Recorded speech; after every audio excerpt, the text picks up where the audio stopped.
Hi students, मैं अमित कुमार।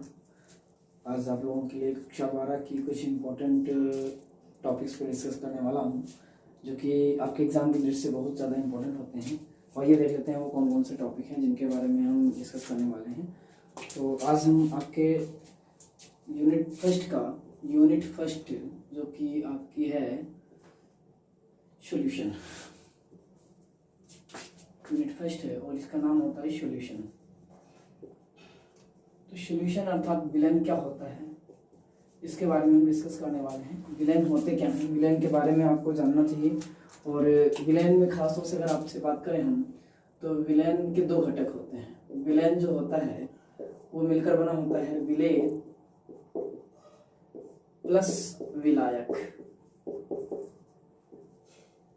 इसको हम सोल्यूट कहते हैं और इसको सॉल्वेंट बोलते हैं। और जैसा कि आप लोग जानते हैं, जो विलेन होता है अगर इसमें दो घटक मौजूद होते हैं तो इसको बाइनरी सॉल्यूशन बोलते हैं। बाइनरी सॉल्यूशन बोलते हैं। बाइनरी सॉल्यूशन को हम हिंदी में कह सकते हैं द्विअंगी विलेन।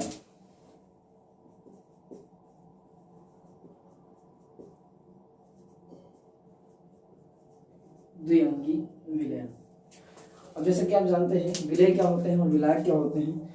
तो विलेय पदार्थ कौन कौन से होते हैं उनके बारे में हम डिस्कस करना चाहेंगे। तो विलेय पदार्थ जो घुलता है, अगर किसी पदार्थ में हम कोई चीज़ घोल रहे हैं, जैसे जल में आप चीनी घोल रहे हैं या जल में आप नमक घोल रहे हैं या आप जल में ग्लूकोज घोल रहे हैं, तो जो जल है वो विलायक है। अर्थात जिसमें जो पदार्थ घोल रहे हो वो घोलने वाला पदार्थ जो खुद में दूसरे पदार्थ को डिजॉल्व कर रहा है वो विलायक होता है, और जो घुलता है उसे विलेय कहते हैं। तो विलेय जिसको बोलेंगे वो पदार्थ कहलाएगा जो घुलता है, जो घुले उसको विलेय पदार्थ कहते हैं। और जिसमें घुलेगा,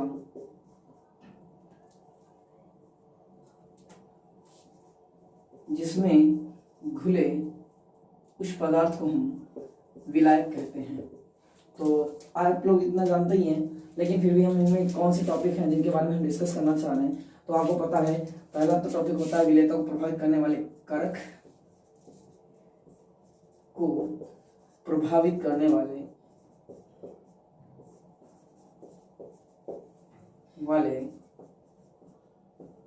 कारक। जैसे ताप, दाब, सांद्रता और विलेयता को प्रभावित करने वाले कारकों में विलायक और विलेय की प्रकृति भी होती है, लेकिन हम आज इन पर डिस्कस नहीं करने वाले हैं। हम डिस्कस इन टॉपिक पे करने वाले हैं वो विलेन की सांद्रता। हालांकि आप विलेन के बारे में जानते हैं, विलेन कितने प्रकार के होते हैं। अगर आप देखा जाए पदार्थ विलेय और विलायक की अवस्था देखी जाए तो विलेन 9 प्रकार के होते हैं।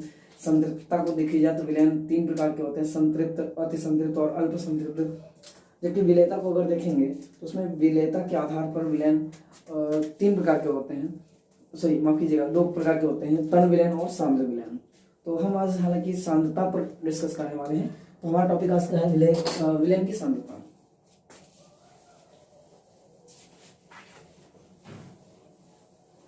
तो आपको पता होना चाहिए विलेन की सांद्रता जो होती है वो 2 प्रकार की होती है। विलेन की सांद्रता की गणना अगर हमें करनी है तो क्या क्या होती है विलेन की सांद्रता। विलेन की सांद्रता की गणना,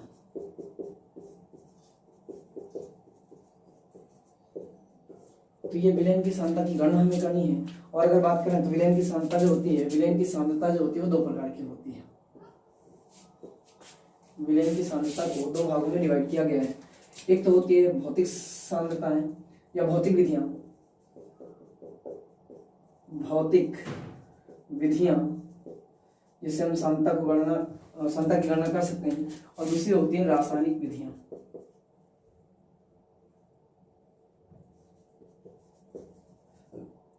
रासायनिक विधियां।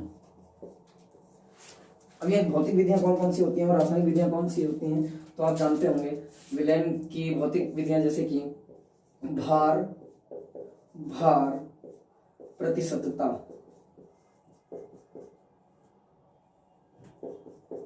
भार प्रतिशतता, जिसको हम, अब विलेय का भार होता है और विलायक का भार होता है गुणे 100 कर देते हैं, तो स्मॉल w अपान कैपिटल W गुणे 100 इस सूत्र को हम लिख सकते हैं। ये भार प्रतिशतता बताता है। दूसरा हो जाता है भार आयतन प्रतिशतता। भार आयतन प्रतिशतता। इसमें क्या होता है, विलेय भार में होगा और विलायक जो होगा वो आयतन में लिया जाएगा, अर्थात विलेय अपान विलायक, आयतन कह सकते हैं पूरे विलयन का, और गुणे 100 हो जाएगा। तो इसमें पदार्थ की प्रतिशतता निकल आएगी। भार आयतन प्रतिशतता कहलाती है। भार अर्थात W और जो कि ग्राम में लिया जाएगा, और आयतन अर्थात V वैल्यू जो कि ml में लिया जाता है या लीटर में लिया जाता है, जो भी होगा। तीसरा है नंबर 3 भार आयतन प्रतिशतता। आयतन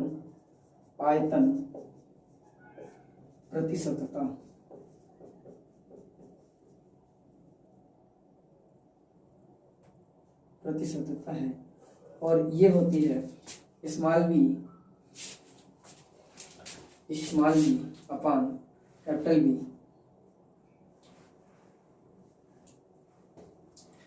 स्मॉल v अपान कैपिटल B गुणे 100। तो ये हो जाएगा आपका भार आयतन प्रतिशतता। चौथा हो जाता है इसमें ppm सांद्रता, ppm, जिसको हम लिख सकते हैं पार्ट पर मिलियन, अर्थात पार्ट पर मिलियन का मतलब 1 मिलियन बराबर होता है 10 की घात 6, अर्थात इसको हम लिख सकते हैं क्या, 10 लाख लिख सकते हैं।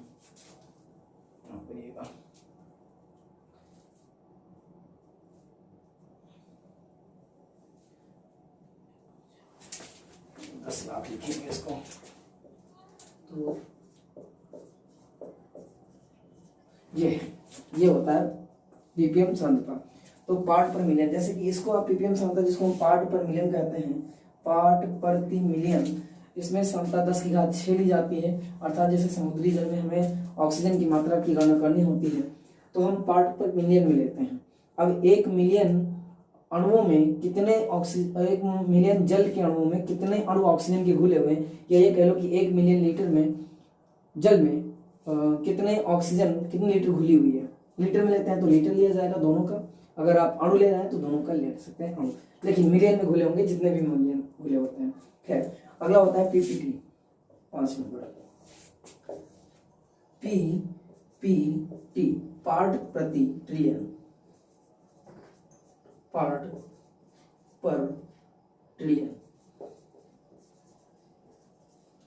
यह होता है 10 की घात 9 हो जाता है।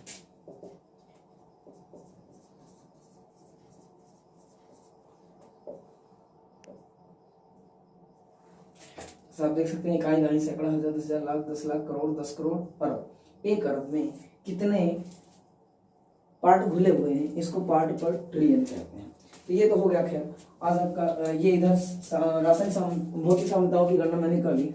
अभी तो सिर्फ सूत्र बताए हैं आपको, फॉर्मूला, इनसे आपको नोमेटर भी मिल जाते हैं तो आप कर सकते हैं। जैसे कि मान लो मैंने कह दिया कि 50 ग्राम चीनी है और 500 ग्राम जल में घुली हुई है, तो उसकी प्रतिशतता क्या होगी। तो आप जान सकते हैं 50/500 और गुणे 100, तो आपको पता है क्या होगा।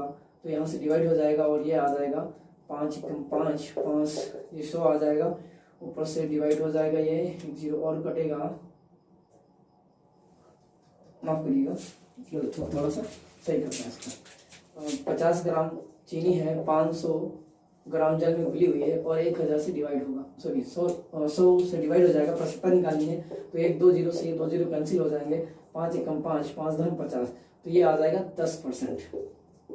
10% आपकी भार प्रतिशतता निकल आती है। तो इस तरह से आप कोई भी सवाल देख सकते हैं। खैर, दूसरी जो हमारी विधि है, रासायनिक विधियां होती हैं और इनमें हम देखते क्या है, इनमें आते हैं जैसे कि मोलरता देख लेते हैं कौन कौन से हैं। नंबर 1 मोलरता। नंबर 2 नॉर्मलता या फिर मोललता ले सकते हैं, मोललता। और तीसरी हो जाती है नॉर्मलता, हो जाएगी।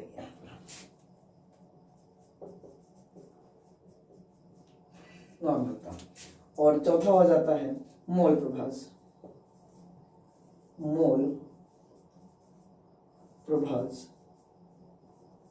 और एक और 5वां कभी कभी मिल जाता है आपको, बोर्ड एग्जाम में मिल जाता है, वो हो जाता है फॉर्मलता। तो ये होते क्या है, इनके बारे में हम थोड़ा सा डिस्कस करना चाहेंगे। अब जैसे कि हम मोलरता की बात करें तो कोई भी 1 लीटर का आयतन है या 100 ml आयतन है, तो उसमें जो मोल होते हैं, मोल यहाँ से आपको मिल जाएगा। मोल जो होते हैं, घुले होते हैं, मोलरता को बताते हैं।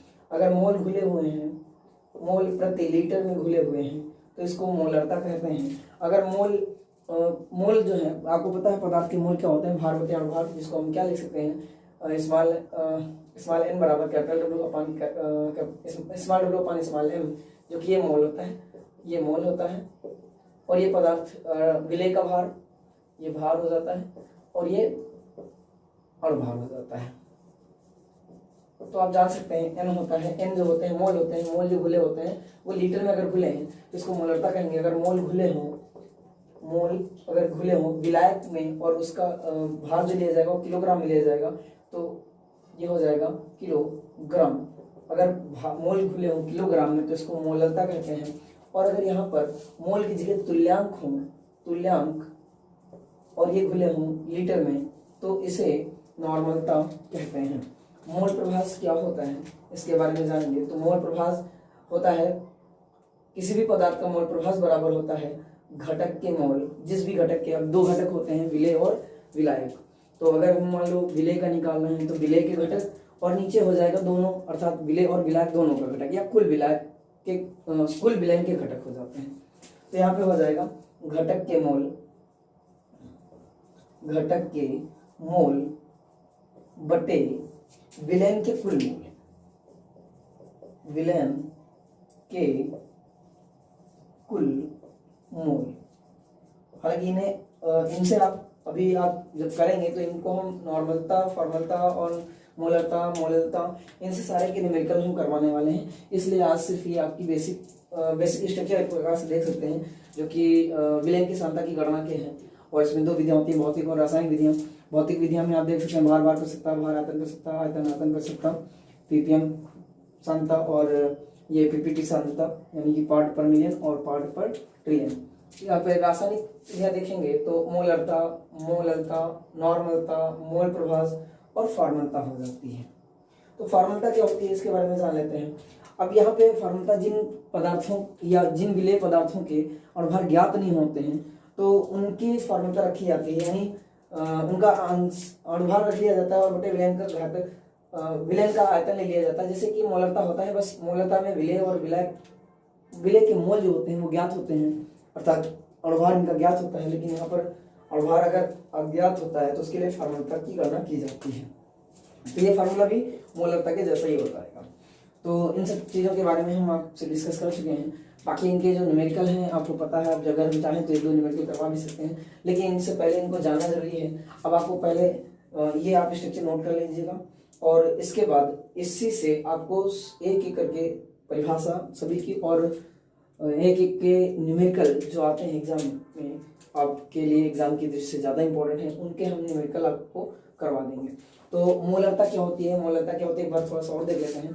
मोलरता, मैंने कहा मोल अगर घुले हों लीटर में तो इसको कहते हैं मोलरता। अगर मोल घुले हों किलोग्राम में, और यहाँ पे किलोग्राम जो होगा ये भार होता है पदार्थ का, और कौन सा पदार्थ होता है तो विलायक लिया जाता है। आप याद रखिएगा, विलेय और विलायक दोनों मिलकर विलयन बनाते हैं। अब यहाँ पे विलेय के घटक लेना है या विलायक के, तो इस चीज़ को आप ध्यान रखिएगा। हालांकि हम इस पर थोड़ी सी अभी नॉर्मली डिस्कस कर लेते हैं और थोड़ी सी, लेकिन फिर भी अभी नॉर्मलता जो होती है, नॉर्मलता तुल्यांक घुले होते हैं लीटर में, ये पूरा विलयन होता है। जहाँ लीटर लिया गया है ये विलयन के लिए होगा, और जहाँ पे किलोग्राम लिया गया है ये विलायक के लिए होगा। यहाँ पर मोल प्रभास है विलेय के मोल और विलेय प्लस विलायक।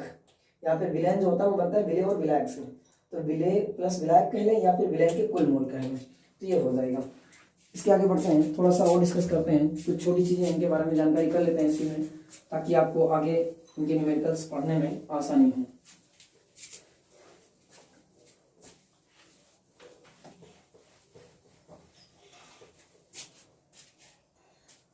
जैसे हम बात करें अगर मोल क्या होते हैं, मोल, तो मोल आपको पता है पदार्थ की मात्रा का मात्रक होता है, और इसे लिखा जाता है पदार्थ का भार, पदार्थ का भार बटे पदार्थ का अणुभार। अब अणुभार आपको निकालना आना चाहिए, और अगर नहीं आता तो हम कोई बात नहीं, इसको भी सिखा देंगे। पदार्थ के मोल अगर हमें निकालना है तो पदार्थ का भार बटे पदार्थ का अणुभार हमें ज्ञात होना चाहिए, तभी हम मोल ज्ञात कर पाते हैं। अब जैसे मान लो मैंने 4 ग्राम पदार्थ ले लिया है, कोई NaOH है, 4 ग्राम ले लिया है और इसका अणुभार जैसे NaOH है तो इसका अणुभार 40 होता है, तो आपको पता चल गया 4/40 डिवाइड हो जाएगा, 0 यहाँ पर आ जाएगा, 0.4 मोल आ जाता है पदार्थ। तो इस तरह से हम पदार्थ के मोल निकाल सकते हैं। खैर दूसरी बात आती है यहाँ पर तुल्यांक क्या होते हैं, तुल्यांक के बारे में भी डिस्कस करते हैं, लेकिन हाँ यहाँ पे एक बात बताना और भूल गए, जो मोल होते हैं मोल को लिखा जाता है स्मॉल n से और इस पदार्थ के भार को स्मॉल w, अर्थात हम यहाँ पे लिख सकते हैं फिर से पदार्थ का भार बटे पदार्थ का अणुभार। तो भार को आप जानते हैं, भार हमेशा W से लिखा जाता है और खास तौर से अगर विलय के लिए है तो स्मॉल w और अगर विलायक के लिए है तो कैपिटल W। दूसरी बात, अगर पदार्थ का अणुभार है तो अणुभार को हम m से लिखते हैं और अगर विलय के लिए है तो स्मॉल m और अगर विलायक के लिए है तो कैपिटल M। जैसे कि हम यहाँ पे विलय के मोल, ध्यान दीजिएगा, विलय के मोल हमारे हो जाते हैं स्मॉल m और विलायक के मोल अगर हमें निकालना है कैपिटल M तो ये ऐसे निकाले जाते हैं small w upon small m। विलय के लिए, क्योंकि विलय की क्वांटिटी भी छोटी होती है इसलिए उसके लिए छोटे लेटर यूज कर रहे हैं, और कैपिटल M जो होता है विलायक के लिए होता है, अब इसकी मात्रा भी ज्यादा होती है इसलिए इसका लेटर भी हमने ज्यादा मान लिया है मैंने, आप कुछ और भी मान सकते हैं। तो यहाँ पर हो जाएगा पदार्थ का भार, माफ कीजिएगा, कैपिटल W होगा, capital W upon small m। तो ये हो जाता है विलय के लिए और ये विलायक के लिए यूज किया जाता है। कुछ लोग विलय के लिए A और B घटक का भी यूज कर लेते हैं, तो अपना अपना तरीका है। खैर हमने स्मॉल n और कैपिटल N माना है, जिसमें स्मॉल n के लिए small w upon small m और कैपिटल N के लिए capital W upon capital M हो जाएगा। इन चीजों को ध्यान रखिएगा। बात आती है तुल्यांक की, और तुल्यांकी भार क्या होते हैं। तो जैसे कि आपने देखा है नॉर्मलता में तुल्यांक खुले होते हैं, तुल्यांक क्या होते हैं उसके बारे में जानकारी देखिएगा। पदार्थ के तुल्यांक, अगर किसी भी पदार्थ के तुल्यांक निकालना है हम लिख दे रहे हैं पदार्थ का तुल्यांक बराबर, तो क्या होता है, तो आप ध्यान से देख सकते हैं पदार्थ का जो भी अणुभार होगा,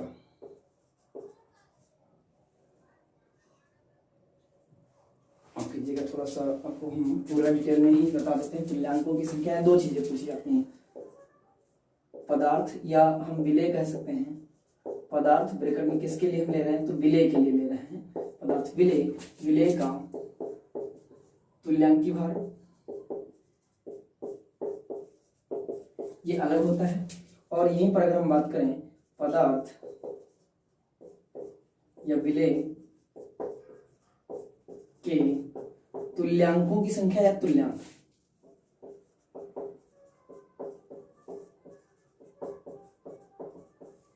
या तुल्यांक भी कहते हैं।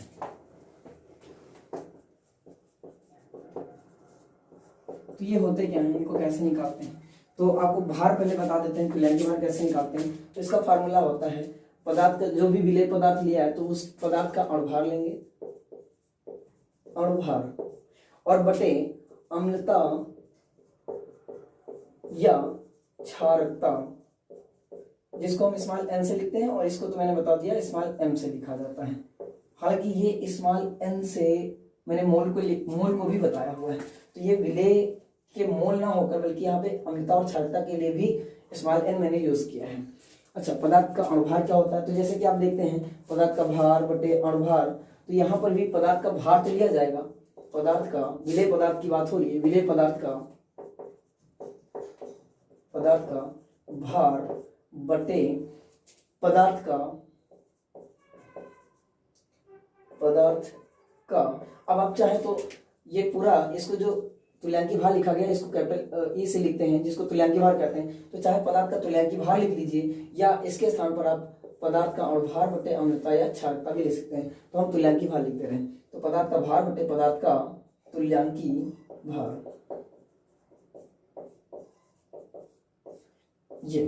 ये आपका फार्मूला हो जाता है तुल्यांकों की संख्या ज्ञात करने के लिए पदार्थ का भार, अर्थात इसको स्मॉल w और बटे ये स्मॉल कैपिटल ई होता है, तो ये फार्मूला हम यूज कर सकते हैं। या फिर ई के स्थान पर आप जान सकते हैं, इसको हम अगर लिखें पदार्थ के तुल्यांकों की संख्या, इसे मिटा रहे हैं, तो पदार्थ के तुल्यांकों की संख्या फिर से अगर अगेन लेना चाहें तो ये हो जाएगा पदार्थ का भार अर्थात स्मॉल w, ये अपन पदार्थ के तुल्यांकों की संख्या को हम लिख सकते हैं और भार होता है अम्लता या क्षारकता। तो इसको मैंने m और अपान n माना है, तो ये m अपान n भी लिख सकते हैं, या ये जो होता है ये बराबर होता है कैपिटल E के, तो इसको हम लिख सकते हैं क्या, स्मॉल w अपान कैपिटल E, ये हो जाता है तुल्यांकों की संख्या। और इसको अगर खोल दिया जाए v में अर्थात आयतन में तो ये बन जाता है नॉर्मलता।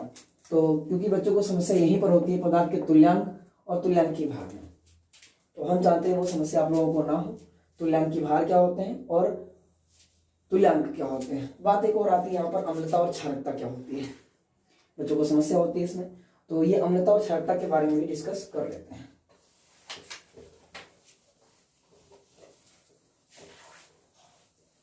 नोट्स हो सके तो आप लोग बनाते रहिएगा, बाकी हम आपको जो भी कंटेंट, हमारी कोशिश है कि आपको एग्जाम की दृष्टि से जो भी इम्पोर्टेंट है वो आप सब मिलता रहे आपको, और आप बस अच्छे से तैयारी करते रहिए बस। तो ध्यान दीजिएगा। अब अम्लता और क्षारकता क्या होती है, अगर हम बात करें अम्लता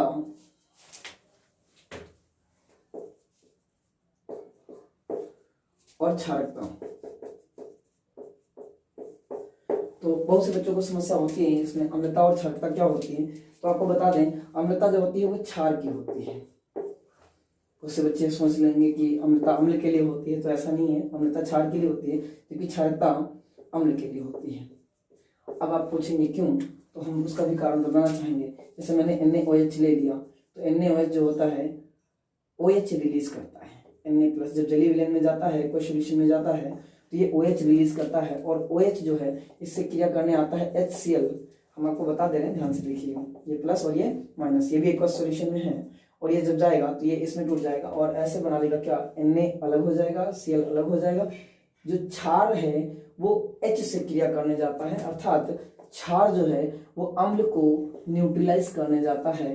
ये अम्ल जो है क्षार द्वारा न्यूट्रलाइज होता है और क्षार जो है वो अम्ल द्वारा न्यूट्रलाइज होता है। बस इसी कारण से इसको अम्ल की क्षारकता और क्षार की अम्लता कहा जाता है। यानी अम्लता क्षार की होती है और क्षार की क्षारकता अम्ल की होती है, अर्थात अम्ल क्षारकता दिखाते हैं और क्षार अम्लता दिखाते हैं। लेकिन होती क्या है अम्लता या क्षारकता, उसके बारे में भी जानिएगा। अब अम्लता के बारे में बात करते हैं, या फिर हम क्षार के बारे में, अम्ल को लेकर बात करते हैं। अम्ल क्या है और क्षार क्या है। तो आर्हेनियस के अनुसार, आपने सुन रखा है, आर्हेनियस जो कि रासायनिक वैज्ञानिक थे, रसायन विज्ञान के जाने माने वैज्ञानिक हैं, इन्होंने बताया कि जो पदार्थ H+ का त्याग करता है, H+ दाता, वो अम्ल कहलाता है। और जो पदार्थ, जलीय विलयन की बात हो रही है यहाँ पे, एक्वस सॉल्यूशन, जलीय विलयन में जो H+ देता है वो अम्ल कहलाता है, और जो OH- देता है वो क्षार कहलाता है। अब बात आती है H+ और OH कैसे होते हैं, इनके बारे में भी बात करते हैं। कौन कितने H+ दे सकता है और उसकी कितनी अम्लता होगी या क्षारकता होगी, उसके बारे में भी बात करते हैं। तो देखिएगा,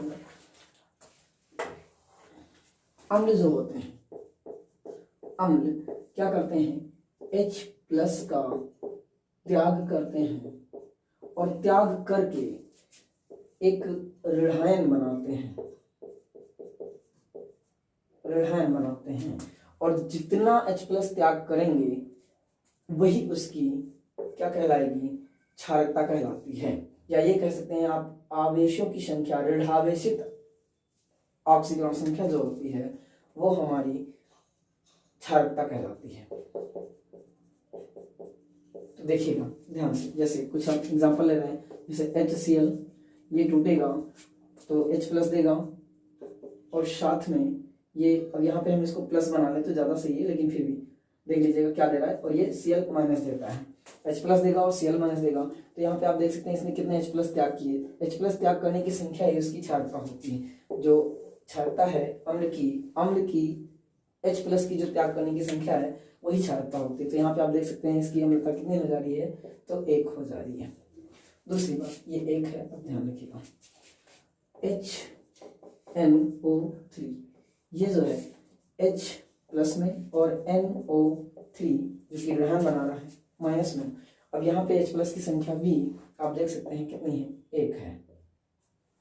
और दूसरा है H2SO4, ये टूटेगा तो 2H प्लस देगा, 2H प्लस देगा और साथ में SO4 माइनस माइनस देगा। ये हो जाएगा इसकी अम्लता या अम्ल की है तो क्या होगी, क्षारकता होगी। इसकी क्षारकता हो जाएगी 2। एक और एग्जांपल ले लेते हैं, H3PO4, ये टूटेगा तो ये देगा 3H देगा और साथ में ये PO4 3 माइनस देता है। अब चाहे आप आवेशों की संख्या यहाँ से देख लीजिए या फिर H प्लस की संख्या देख लीजिए, आपको क्षारकता अम्ल की पता चल जाती है। तो ये 3 हो जाएगी। तो ये तो हो गया अम्ल की क्षारकता। अब बात करते हैं क्षार की अम्लता भी होती है, उसके बारे में भी डिस्कस कर लेते हैं। तो ठीक है, ऐसे ही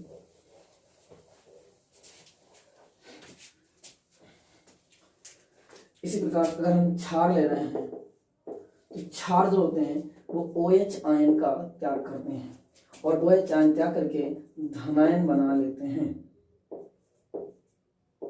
धनायन। और ये जब धनायन बनाते हैं तो इनके OH आयनों की संख्या ही क्या कहलाती है, क्षार की अम्लता कहलाती है। ध्यान रखिएगा। तो क्या होगी क्षारकता, इसके बारे में बात करते हैं। देखिएगा, क्षार जैसे कि मैंने ले लिया NaOH, ये त्याग कर रहा है Na, माफ कीजिएगा यहाँ पे हम OH लिखना चाहेंगे। OH कितने दे रहा है, ये OH, ये प्लस में और ये माइनस में, तो ये OH हो जाएगा, OH 1 देगा और Na प्लस 1 देगा। अब एक बात और आपको बता दें, ये जो धनायन होते हैं जो कि क्षार से आए हैं, इनको क्षार से आने के कारण क्षारीय मूलक भी कहते हैं। तो इनको क्षारीय मूलक भी कहते हैं। इन वालों को, और जो अभी अम्ल में आपने पढ़ रखा है उनको अम्लीय मूलक कहेंगे, ये ध्यान रखिएगा आप लोग। अच्छा, तो यहाँ पर H कितने आए तो आप देख सकते हैं यहाँ पर 1 H प्लस NaOH ने त्याग किया है, तो इसकी अम्लता 1 हो जाएगी। दूसरा है KOH, जल्दी से देख लेते हैं इसको, OH माइनस और ये देगा K प्लस, इसमें भी अम्लता इसकी कितनी हो जाएगी, 1 हो जाएगी। दूसरा लेते हैं CaOH का होल ट्वाइस, कैल्शियम हाइड्रोक्साइड है, ये टूटेगा 2 OH देगा माइनस में और 1 Ca प्लस प्लस में जाएगा, इसकी क्षारकता 2 हो जाएगी। एक और देते हैं AlOH का होल थ्राइस, ये टूटेगा, OH देगा ये 3 माइनस में और Al देगा 3 प्लस, इसकी अम्लता हो जाएगी 3। तो ये आपने देख लिया। लेकिन कभी कभी समस्या आ जाती है कि कुछ लवण हैं तो उनकी अम्लता या क्षारकता कैसे देखी जाए, तो उनको भी देख लेते हैं।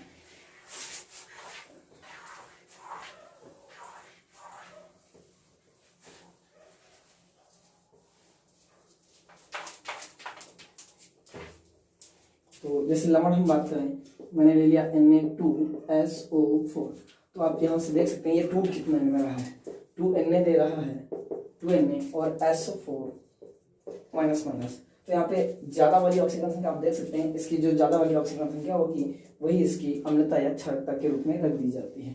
तो यहाँ पे इसके ऊपर 2 आवेश हैं, आप देख सकते हैं। तो इस लवण की जो अम्लता या क्षारकता रखी जाएगी वो 2 हो जाएगी। अब क्षारकता के टर्म में बात करें तो अम्ल के लिए होगी, अम्लता की बात करें तो क्षार के टर्म में होती है, क्योंकि ये क्षार रहा होगा तो इसकी अम्लता होगी है और ये अम्ल रहा होगा तो इसकी क्षारकता हो जाएगी। तो इसके अलावा और एग्जांपल एक देखना चाहें तो देख सकते हैं, जैसे Na और Cl, ये सिंपली टूटेंगे प्लस में और माइनस में और बनाएंगे एक Na प्लस और साथ में एक Cl माइनस। तो इसकी ये क्षार रहा होगा, OH में OH के साथ रहा होगा और ये H के साथ, तो HOH तो जल बना लिए और ये नमक बन गया लवण। और इसकी ये क्षार है तो अम्लता रही होगी, सॉरी क्षार रहा होगा तो अम्लता है और अम्ल रहा होगा तो अम्लता कितनी 1 और 1। तो thank you for watching my video, good bye.